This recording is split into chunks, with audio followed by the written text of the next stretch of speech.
So, I want to start off by saying welcome back to the channel, and if you're new here, welcome. If you're a fanatic of everything entertainment, and this is the channel for you, but in today's movie review, we'll be talking about this year's Hard Eyes. So let's get into it. Hi, I'm Chucky. Wanna play?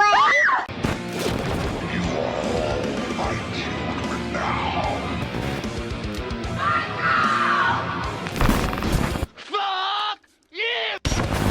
Jason, Mother is talking to you! They're coming to get you, Barbara.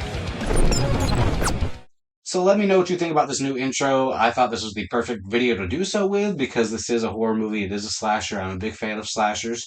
So, I'll be honest. I really wasn't expecting much of this movie. And I'll be honest. I walked out being genuinely surprised with this movie because holiday slashers aren't really my thing. I say that, but I love Terrifier 3. I love, any film that takes place on Halloween, but sometimes those movies are very hit or miss.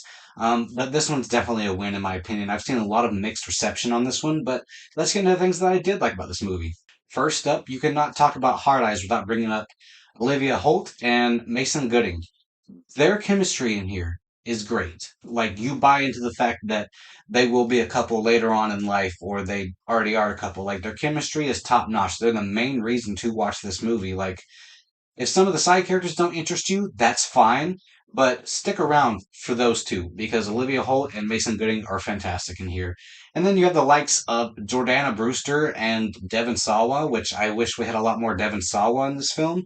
But either way, I think their chemistry was really great. Them being the two main cops investigating the Hard Eyes killer. So I think that this movie and most of the actors and characters I think are really great.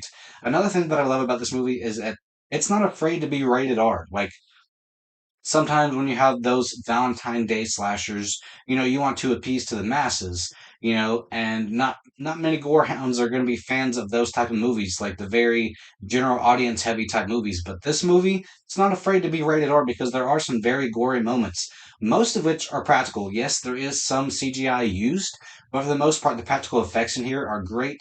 There's a great kill in the beginning, involving a meat grinder, and there's one at the end that I thought was fantastic, during one of the last scenes.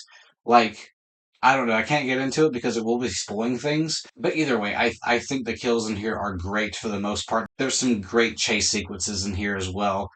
One involving a carousel, which I was like, I don't think I've seen that before, so I thought that was really cool. Another thing that I like about this is that it's a whodunit.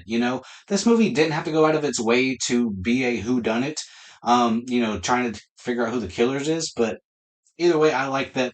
It's a nice change of pace. Because here recently I've been watching slashers where like the main slasher, we already know the slasher and everything.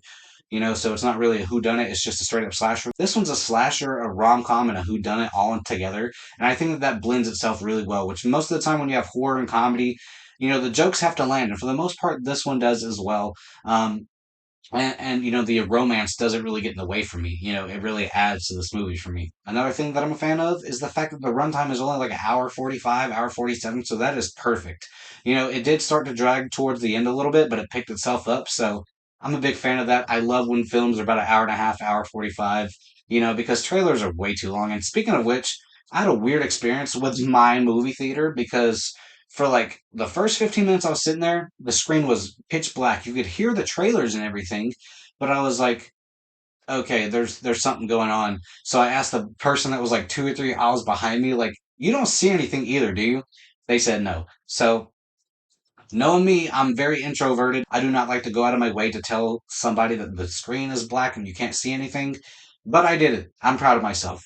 I had to do it, because there was like three other people that watched this movie in the theater with us. So yeah, either way, like I'm proud of myself that I did that.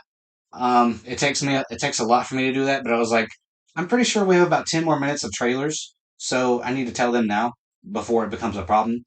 So I got them right in time because it was like another 5 minutes and the movie started. So yeah, but either way, let's get into things that I mixed on with this film. Usually with a Who Done It, I'm never really a big fan of the killer reveal. This one's decent, or at least what happens to the killer. That's all I'm gonna say.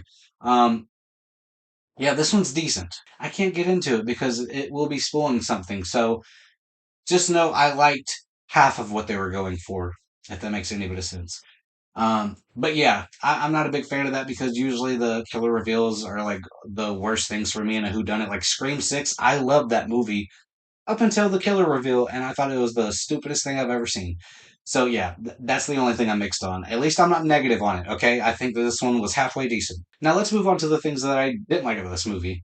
There's some side characters in here that I'm just not a fan of. Like the actors, they do fine, but their performances and the character themselves, not it for me. Like the boss in here, she was way too over the top. At times she did make me laugh, but I'm like, if I had a boss like this woman, I would strangle myself to death just to, just so I don't have to be around her anymore. But yeah, there is just some of the other side characters that's not Jordana Brewster or Devon Sawa, a couple other people that I'm just not a fan of.